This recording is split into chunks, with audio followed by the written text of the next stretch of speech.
क्या ताजमहल बनाने वाले कारीगरों का हाथ कटवा दिया था शाहजहां ने? क्या है सच्चाई, आइए जानते हैं। कहते हैं कि ताजमहल बनवाने के बाद उनके कारीगरों का हाथ काट दिया गया था। ये कितनी बात सच है सर?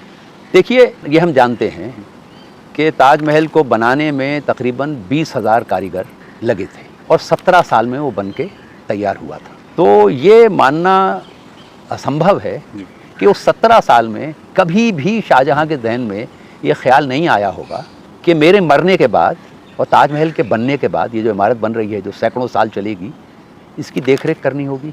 अगर सारे कारीगरों के हाथ कटवा दिए थे तो वो कौन करता है?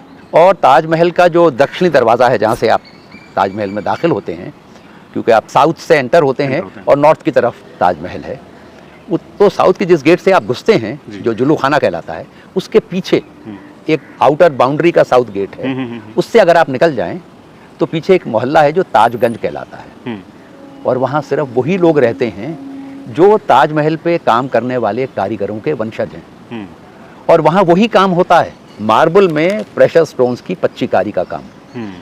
और हिंदुस्तान के हर राज्य के हेडक्वार्टर में, भोपाल में, जयपुर में, कलकत्ता में यूपी स्टेट का एम्पोरियम है, और वहाँ ये सारे पच्चीकारी के, मार्बल में पच्चीकारी के हैंडीक्राफ्ट्स बिकते हैं। वो कौन बना रहा है? जी, उन्हीं की संतानें हैं। जी जी जी। दूसरी बात ये, वो जो कहानी वह सुनाई जाती है कि उसने, शाहजहां ने इसलिए हाथ कटवा दिए थे कि कोई और दूसरा ताजमहल ना बना ले। अब ये ऐसी बात है जिसका इतिहास से कोई लेना देना नहीं। जिस वक्त शाहजहां ने ताजमहल बनाया, वो दुनिया का सबसे ज़्यादा धनी सम्राट था और सबसे ज़्यादा शक्तिशाली भी था।